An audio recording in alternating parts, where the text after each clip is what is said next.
बिस्मिल्लाहिर्रहमानिर्रहीम। जी सर जी, आज चैप्टर 1 का हमारा लास्ट डे। हमने फर्स्ट दिन पहले दिन जो है वो ओरिएंटेशन दी थी, उसके बाद चैप्टर 1 को कवर करना शुरू किया और कल हमने सारा एरिया कवर कर दिया। सिर्फ हमारा रह क्या गया है, different taxation laws of Pakistan, introduction to different taxation laws of Pakistan. Sir एक चीज अपने जहन में रखिएगा कि यहाँ पर जो हम पढ़ रहे हैं ये ओवरऑल टैक्स पढ़ रहे हैं, ये इनकम टैक्स या सेल्स टैक्स या एफईडी नहीं पढ़ रहे, ये ओवरऑल टैक्स पढ़ रहे हैं। पहली बात। दूसरे नंबर पे ये बात है कि अगर टैक्सेस की बात की जाए तो दो तरह के टैक्स होते हैं, एक को कहते हैं डायरेक्ट टैक्स और एक को कहते हैं इनडायरेक्ट टैक्स। डायरेक्ट टैक्स वो टैक्स होता है जो डायरेक्टली एफबीआर को जमा कराया जाता है, और इनडायरेक्ट वो टैक्स होता है जो इनडायरेक्टली एफबीआर को जमा कराया जाता है through an intermediary. Indirect tax वो टैक्स होता है जो इनडायरेक्टली एफबीआर को जमा कराया जाता है, इंटरमीडियरी के जरिए एफबीआर को जमा कराया जाता है। सर मेरी इनकम है, मैंने इनकम पे टैक्स एफबीआर को जमा कराना होता है, मैं अपनी इनकम कैलकुलेट करता हूँ, उस पे टैक्स कैलकुलेट करता हूँ और एफबीआर को जाके जमा करा देता हूँ। ऑन द अदर हैंड जो जब मैं जूस खरीदता हूँ तो उस पर लिखा होता है कि कीमत 60 रुपये और सेल्स टैक्स 20 रुपये, मैं 80 रुपये देकर वो जूस खरीदता हूँ, वो जो 20 रुपये होते हैं वो मैं एफबीआर को जमा नहीं कराता, और जिससे मैं जूस खरीदता हूँ मैं उसको जमा करवाता हूँ। यस और नो? इसका मतलब है ये वाला टैक्स मैं डायरेक्टली एफबीआर को जमा नहीं करा रहा, थ्रू इंटरमीडियरी इनडायरेक्टली जमा करा रहा हूँ, इसको कहते हैं इनडायरेक्ट टैक्स। तो भाई डायरेक्ट टैक्स क्या है इसकी बात कर ली, और इनडायरेक्ट टैक्स क्या है इसकी बात कर ली। एक हो गया डायरेक्ट टैक्स और एक हो गया इनडायरेक्ट टैक्स। क्या ये दोनों बातें आपको समझ में आ गई? नहीं सर, आगे चलते हैं। डायरेक्ट टैक्स क्या होते हैं? Direct tax are taxes that are directly paid to the government by the taxpayer. It is a tax applied on individual and organizations directly by the government. ये वो टैक्स है जो गवर्नमेंट को directly जमा करवाया जाता है, जैसे इनकम टैक्स, कॉरपोरेशन टैक्स और wealth tax. Sir income tax किस पर लगता है? इनकम पर लगता है। कौन सी इनकम? Net income. ये नेट इनकम का क्या मतलब होता है? इनकम में से खर्चे लेस करने के बाद। सर नेट सेल क्या होती है? Sale minus sale return. Net purchase क्या होती है? Purchase minus purchase return. Net asset क्या होता है? Asset minus liabilities. इसी तरह नेट इनकम क्या होती है? Income minus expenses. वो कहता है जी इनकम टैक्स नेट इनकम पे लगता है जो इस साल जो किसी टैक्स ईयर में कमाई गई हो। कितना टैक्स लगता है? जितना इनकम टैक्स ऑर्डिनेंस में कहा जाए। Income tax is classified in the following: salary, property, business, capital gain और income from other source. Income को क्लासिफाई किया जाता है इन हेड्स में। इनकम को क्लासिफाई किया जाता है इन heads: salary, property, business, capital gain, other source. Sir जी सैलरी चैप्टर नंबर 5 है, प्रॉपर्टी चैप्टर नंबर 6 है, बिजनेस चैप्टर नंबर 7, 8 है, कैपिटल गेन चैप्टर नंबर 9 है और अदर सोर्स चैप्टर नंबर 10। तो भैया ये सारे चैप्टर्स हैं, इंशाल्लाह हमने आगे करने हैं। सर जी capital value tax. Capital value tax वो टैक्स होता है जो डिफरेंट ट्रांजैक्शंस पे लागू होता है। कैपिटल वैल्यू टैक्स वो टैक्स होता है जो डिफरेंट ट्रांजैक्शंस पे लागू होता है, जैसे कि ट्रांसफर ऑफ इमूवेबल प्रॉपर्टी या ट्रांसफर ऑफ राइट्स। तो कैपिटल वैल्यू टैक्स वो टैक्स होता है जो डिफरेंट ट्रांजैक्शन पर लगता है, जैसे ट्रांसफर ऑफ इमूवेबल प्रॉपर्टी या transfer of rights. Immovable property ऐसी प्रॉपर्टी जो मूव नहीं कर सकती, इसमें दो ही चीजें आती हैं, लैंड और बिल्डिंग। सर डायरेक्ट टैक्स क्या होता है, कौन कौन से हैं, उसकी एग्जांपल आपके साथ डिस्कस कर ली, एक बार रीड कर लें फिर आगे चलता हूं। इनडायरेक्ट टैक्सेस की बात कर लो। अब इनडायरेक्ट टैक्स वो टैक्स हैं जो डायरेक्टली एफबीआर को नहीं दिए जा रहे, इनडायरेक्टली दिए जा रहे हैं। इसकी अल्टीमेटली एक चीज ध्यान में रखना, अगर 100 रुपए की चीज है और उस पर 18 रुपए का टैक्स है, तो आप जो खरीदते हो आप 118 रुपए दे के खरीदते हो। यानी आप अगर फ्यूल डलवाने गए हो और आपको पता है कि यार ये 400 रुपये लीटर फ्यूल है और 50 रुपये इस पे टैक्स है, तो आप उसे कहोगे 350 लोअर फ्यूल डाल दो, मैं जानूँ और एफबीआर जाने, वो ये बात एक्सेप्ट करेगा? नहीं करेगा। यानी आपको खुद वो टैक्स जमा कराना होगा। यार मेरा पॉइंट समझ आ रहा है? यहाँ पर जो मेन बात है वो ये है कि टैक्स आपको खुद को टैक्स एफबीआर को नहीं देना, आपने इंटरमीडियरी को देना।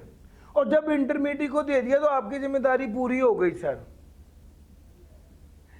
कंज्यूमर के पॉइंट ऑफ व्यू से बात कर रहा हूं, आपने कभी अगले दिन जाके पूछा कि भाई वो कल मैंने आपको 50 रुपए का टैक्स दिया था, वो भी पहुंचा दिया था?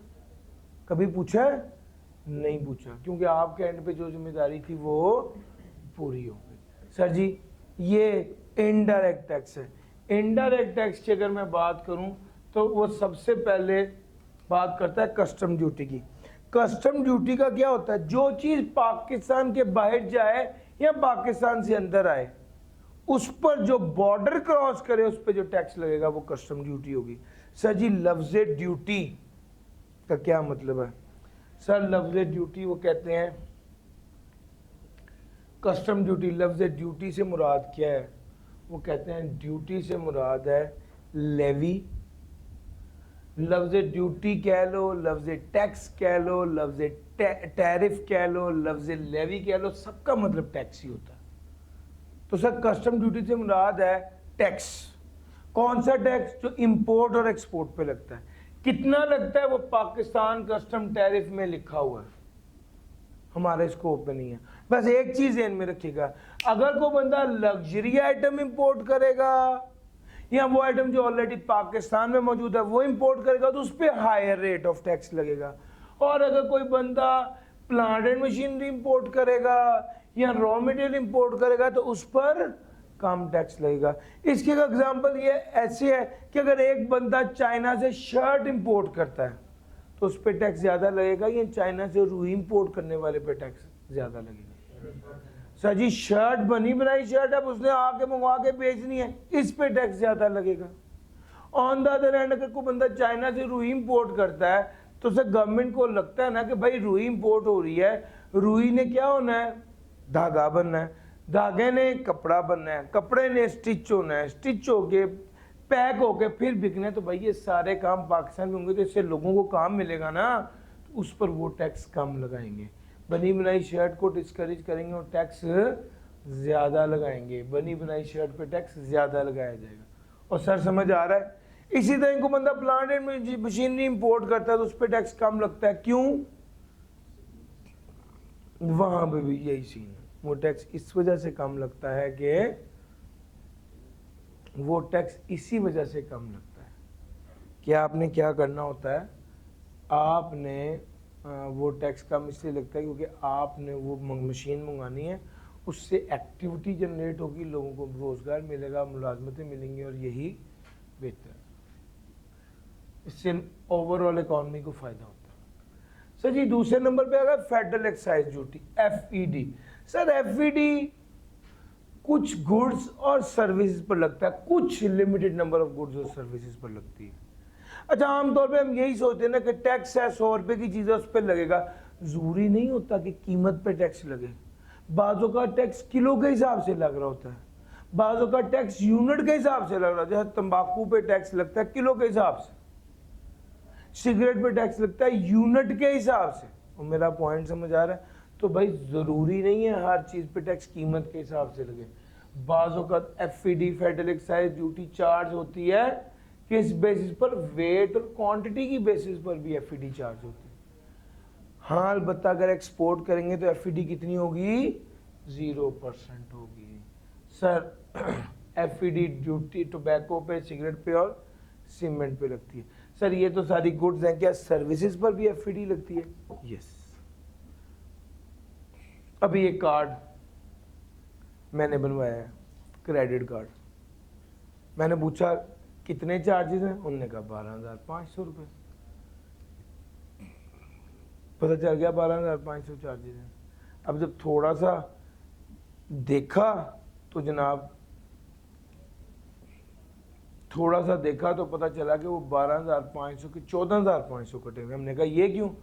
16% FED भी है। तो जिसने 2,000 FED दी होगी उसे तो कभी नहीं भूलेगा कि बैंकिंग सर्विसेज पे FED होती है। सर समझ आ गया? तो बैंकिंग सर्विसेज पे FED होती है। सर ये हो गई बात फेडरल एक्साइज ड्यूटी। उसके बाद आ गया सेल्स टैक्स। सेल्स टैक्स 18% लगता है इंपोर्ट के ऊपर या और सप्लाईज के ऊपर। ऑल इंपोर्ट्स के ऊपर और ऑल सप्लाईज के ऊपर 18% सेल्स टैक्स लगता है। ऑल इंपोर्ट्स या ऑल सप्लाईज के ऊपर 18% सेल्स टैक्स लगता है। सर इनडायरेक्ट टैक्स कौन कौन से सारे पढ़ा दिए, जल्दी से एक बार रीड कर लीजिए फिर मैं आगे चलता हूं। चैप्टर हमने कवर कर लिया। अलबत्ता डायरेक्ट और इनडायरेक्ट टैक्सेस में डिफरेंस, इसको जरा देख लेते हैं। डायरेक्ट और इनडायरेक्ट टैक्सेस में डिफरेंस। डायरेक्ट टैक्स जो डायरेक्टली गवर्नमेंट को जमा कराया जाए, इनडायरेक्ट टैक्स जो थ्रू इंटरमीडिएट जमा कराया जाए। Examples income tax, corporate tax direct tax है, custom duty FED sales tax indirect tax है। इकोनॉमी ऑफ कलेक्शन, जो बंदा टैक्स पे खुद FBR को जमा कराएगा उस पर खर्चा कम आएगा, जो सेल्स टैक्स थ्रू इंटरमीडिएट दिया जाएगा उस पर खर्चा ज्यादा आएगा, वो ज्यादा कॉम्प्लेक्स भी है। टैक्स इवेजन, टैक्स चोरी। सर जी याद रखिएगा डायरेक्ट टैक्स में जब मैंने ही पैसे कमाए और मैंने ही बताना है कि कितने पैसे कमाए FBR को, तो मैं चोट डंडी मार दूंगा। मैंने कमाया 1000 होगा, मैं बताऊंगा मैंने 500 कमाया। सर समझ आ रहा है? तो डायरेक्ट टैक्स में टैक्स एवेजन के चांसेस ज्यादा होते हैं। प्रोन का मतलब है चांसेस ज्यादा होते हैं चोरी के। इनडायरेक्ट टैक्स में हार्डर टू एवेड, चोरी करना मुश्किल है। इन्फ्लेशन, सर इनकम टैक्स पे के बढ़ने से इन्फ्लेशन का पे इफेक्ट नहीं होता, लेकिन सेल्स टैक्स के बढ़ने से इन्फ्लेशन पे इफेक्ट होता है। यानी डायरेक्ट टैक्स के बढ़ने से इन्फ्लेशन पे इफेक्ट नहीं होता, लेकिन इनडायरेक्ट टैक्सेस अगर बढ़ते हैं तो इन्फ्लेशन पे इफेक्ट आता है। जाहिर बात है अगर टैक्स आज 18% है, 100 रुपये की चीज़ है, 18% टैक्स है तो 118 की बिकेगी। अगर ये टैक्स 20% कर दिया जाएगा तो चीज़ 120 रुपये की बिकेगी, यानी 2% क्या हो जाएगा? इजाफा हो जाएगा कीमत में। तो भाई ये डायरेक्ट और इनडायरेक्ट टैक्स के डिफरेंसेस हैं। पेपर में कभी आया तो नहीं, लेकिन ये आ सकता है, मैंने एहतियातन ये बता दिया है। अगर कभी आए तो 5 नंबर तक के सवाल को आप आसानी से हैंडल कर सकते हैं। और मैंने कोशिश यही किया कि मैं वो वाले वर्डिंग और वही चीज़ें लिखूं जो आपके पीछे टॉपिक में है, ताकि उसको याद करने में आसानी हो। जल्दी से इसको एक बार गो थ्रू कर लीजिए, फिर इसकी प्रैक्टिस करनी और पास पेपर्स करने। अगर ये वाली सारी बातें आपने कर ली तो अब पास पेपर से पहले प्रैक्टिस क्वेश्चन आएगा आपके पास। बाज़ौक़ात वो ये करता है कि आपको टैक्स का कानून बता देता है कौन सा है, और वो आपसे पूछता है कि आप बताएं इस टैक्स के कानून का मकसद क्या है। ठीक हो गया सर? वो करता क्या है, वो आपको बता देता है टैक्स लॉ क्या है, और उसके बाद वो आपसे कहता ही है कि आप ये बताइए कि इसका मकसद क्या है ये कानून बनाने का। सर मेरा पॉइंट समझ आ रहा है? तो एक तरफ वो टैक्स लॉज की बात करता है और वो आपसे कहता है कि कानून तो ये, आप इसका मकसद बताइए। फॉर एग्जाम्पल पहला पॉइंट है, amount transferred otherwise than banking channel will be deemed as income. अब हमने आपको पढ़ाया है कि भैया अगर आप ट्रांसफर कर रहे हैं कोई अमाउंट तो आप किस तरह करें ट्रांसफर? बैंकिंग चैनल के जरिए करें। अगर आप कैश के जरिए करेंगे तो टैक्स वाले इसको इनकम ट्रीट करेंगे और इस पे टैक्स लगा देंगे। ये बात मैंने आपको कब पढ़ाई थी? जब मैं डॉक्यूमेंटेशन ऑफ इकोनॉमी की बात कर रहा था। तो असल में इसका मकसद क्या है? Documentation of economy. Tax on movable asset of the tax payer. Movable asset यानी फॉर एग्जांपल गाड़ियां, गाड़ियों पे जो टैक्स लगाया, गाड़ी जिसके पास है वो बंदा अमीर है, उस पर टैक्स लगाने का मतलब है फेयर डिस्ट्रीब्यूशन ऑफ वेल्थ। उसका मकसद है अगर गाड़ी पर टैक्स लगा रहे हैं तो उसका मतलब है फेयर डिस्ट्रीब्यूशन ऑफ वेल्थ, यानी अमीर आदमी से पैसा वसूल करना और गरीब आदमी पर खर्च करना। तीसरा, higher tax on import of luxury goods. Luxury item कौन? लग्जरी आइटम की इंपोर्ट पर टैक्स क्यों लगाएंगे? ताकि इंपोर्ट को, लग्जरी आइटम की इंपोर्ट को डिस्करेज किया जा सके। अच्छा जी, allowability of expense of research and development. Research and development के एक्सपेंसेस को अलाउ करेंगे ताकि इसको क्या किया जाए? एनकरेज किया जाए। जहां पर एक्सपेंस को अलाउ किया जाए उसका मतलब होता है उसको एनकरेज करना, उसको एनकरेज करना।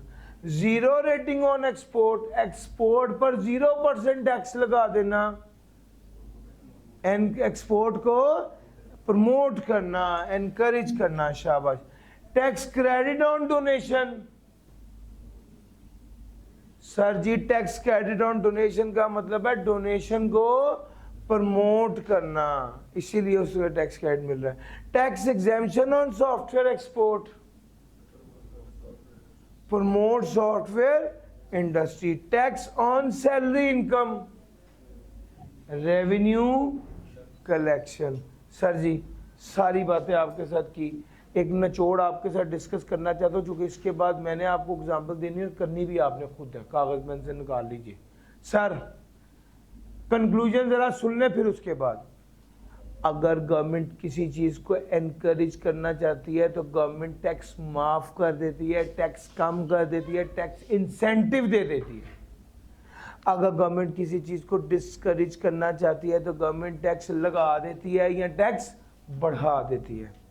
अगर गवर्नमेंट बाज़-औक़ात गवर्नमेंट टैक्स माफ़ करती है अपनी इंडस्ट्री को प्रोटेक्ट करने के लिए, बाज़-औक़ात गवर्नमेंट टैक्स लगा देती है अपनी इंडस्ट्री को प्रोटेक्ट करने के लिए, बाज़-औक़ात गवर्नमेंट वीक एंटरप्राइज को टैक्स माफ़ भी कर देती है। बाज़-औक़ात टैक्स ख़त्म करने का मकसद होता है इन्फ्लेशन के अगेंस्ट, इन्फ्लेशन के इफेक्ट को कम करना। बाज़-औक़ात टैक्स ख़त्म करने का मकसद होता है प्राइस डिस्क्रिमिनेशन को ख़त्म करना। यार ये सारी बातें आपको मैंने पढ़ाई हुई हैं। सर वही सारी बातें आपने एक बार रिवाइज करनी थी और जल्दी से एक बार ऑब्जेक्टिव ऑफ टैक्सेशन पढ़ लीजिए। फिर मैं क्लास में आपको 2 सवाल देने हैं पास पेपर्स के, वो दोनों पहले आप अटेम्प्ट करेंगे और फिर उसके बाद हम उसको डिस्कस करेंगे। जी सर एक बार जल्दी से क्या करना है? Objective of taxation, non objective taxation एक बार रीड कर लीजिए। पास्ट पेपर्स क्वेश्चन नंबर 6 निकाल लीजिए। सबसे पहले पेपर निकाल लीजिए, पेन निकाल लीजिए। पास्ट पेपर क्वेश्चन नंबर 6 अभी आपने हल करना है, 6 मिनट आपके पास, और फिर हम इसको क्लास में डिस्कस करेंगे कि आपने क्या लिखा है और क्या होना चाहिए था। जल्दी से कर लें सर, अभी यही करना। नहीं sir part B.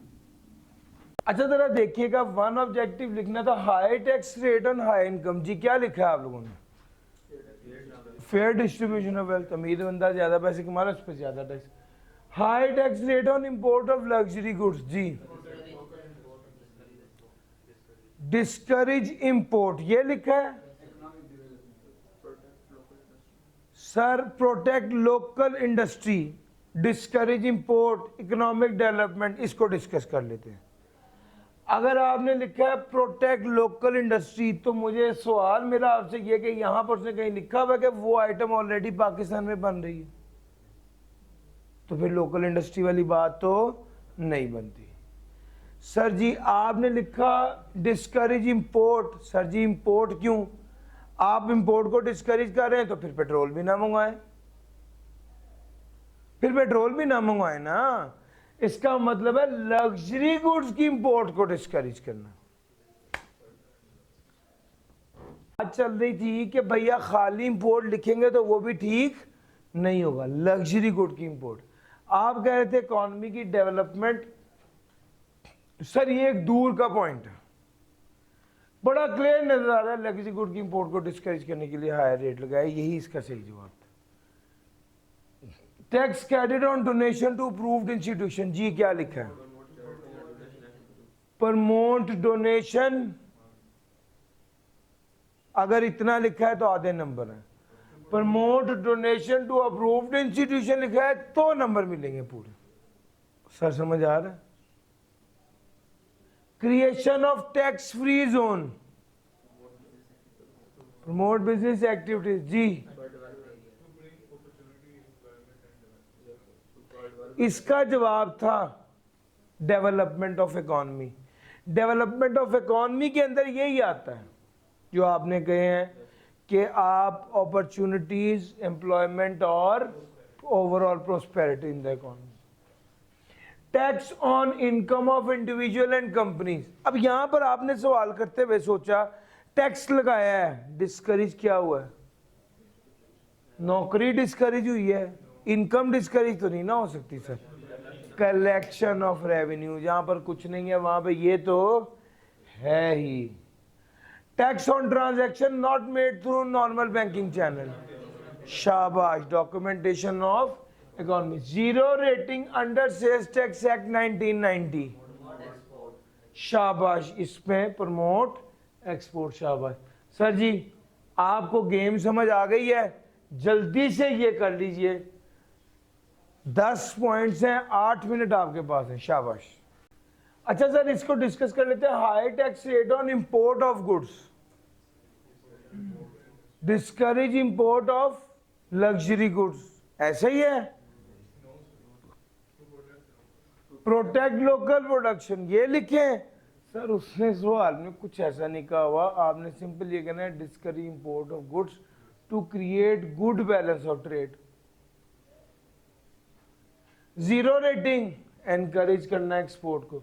Sales tax को कम किया है, counter the effect of inflation. Tax on cash deposit, documentation of economy. Tax holiday for construction related industries, to encourage या promote construction related industry. High tax rate on interest income, to discourage interest, to discourage interest income, encourage business. Decrease in tax rate for online sale, tax को कम कर रहे हैं तो इसका क्या मतलब है? ऑनलाइन सेल को इनकरेज कर रहे हैं। Tax credit to person for employing fresh graduates, जी सर एनकरेज कर रहे हैं, हाँ एनकरेज कर रहे हैं ऐसे लोगों को जो फ्रेश ग्रेजुएट को एम्प्लॉय कर रहे हैं, यहाँ टू इम्प्रूव एम्प्लॉयमेंट, ठीक हो गया। High tax rate on luxury item, sir import की बात ही नहीं ना वो कर रहा, वो इंपोर्ट की बात तो नहीं ना कर रहा। लग्जरी आइटम, महंगी आइटम, अमीर बंदे की आइटम, अमीर बंदे की आइटम पे टैक्स लगाने का मतलब है फेयर डिस्ट्रीब्यूशन ऑफ वेल्थ, शाबाश। तो भैया सवाल को ध्यान से पढ़ना है, लग्जरी देख के जज्बाती नहीं हो जाना, ठीक हो गया। Sir allow expenditure on research and development, to promote research and development. Sir जी ये दो प्रैक्टिकली करने वाले थे, बाकी सारे रट्टे वाले हैं। क्वेश्चन नंबर 1 में भी नॉन रेवेन्यू ऑब्जेक्टिव पूछा है, क्वेश्चन नंबर 2 में डेवलपमेंट ऑफ इकोनॉमी का पूछा है, क्वेश्चन नंबर 3 में इनडायरेक्ट टैक्सेस की बात की है, क्वेश्चन नंबर 4 में फिर दोबारा नॉन रेवेन्यू ऑब्जेक्टिव पूछा है, क्वेश्चन नंबर 5 में नॉन रेवेन्यू ऑब्जेक्टिव पूछा है क्वेश्चन नंबर 6 में इनडायरेक्ट टैक्सेस पार्ट बी करा दिया। क्वेश्चन नंबर 7 में broad principle of levy of tax और दूसरा इनडायरेक्ट टैक्सेस। क्वेश्चन नंबर 8 में non revenue objectives development of the economy के लिए टैक्सेस का क्या रोल है, क्वेश्चन नंबर 9 करवा दिया। Question number 10 4 non revenue objectives और principle of sound taxation system. Question number 11 principle of sound taxation system. Question number 12 4 ways by which the tax can be used development beyond mere revenue collection, revenue के अलावा यानी non revenue. Question number 13 indirect taxes. Question number 14 broad principles of levy of tax. Sir जी सारे रट्टे वाले सवाल हैं, इसमें से नॉर्मली 5 नंबर का सवाल आ जाता होता है। चैप्टर नंबर 1 मैंने आपको कवर कर दिया। उम्मीद है कि इंशाल्लाह कल क्लास हो रही होगी। अगर कल क्लास नहीं होती गवर्नमेंट रेगुलेशंस की वजह से, तो मैं आपको चैप्टर नंबर 4 का पहला लेक्चर कल और परसों दूसरा लेक्चर शेयर कर रहा हूँ। ठीक है, मेरी ख्वाहिश है, दुआ अल्लाह करे कल क्लास हो जाए। अगर कल क्लास ना हुई तो मजबूरन हमें आपको ऑनलाइन लेक्चर ही शेयर करना पड़ेगा, लेकिन मंडे वाले दिन तो बहरहाल इंशाल्लाह बशर्ते ज़िंदगी क्लास होगी। डन सर जी, थैंक यू जी, अस्सलाम वालेकुम। अच्छा, टेस्ट की जहाँ तक बात है तो टेस्ट हर सैटरडे वाले दिन हुआ करेगा। हाँ, अब अगर ऑनलाइन वाला सीन हुआ कि सैटरडे वाले दिन क्लास ना हुई तो फिर मंडे वाले दिन, लेकिन टेस्ट हर वीक होगा लाजमी। ठीक है, अगर फिजिकल क्लासेस ऑन हुई तो सैटरडे वाले दिन, अगर ऑन ना हुई तो मंडे वाले दिन। डन सर जी, थैंक यू जी, अस्सलाम वालेकुम।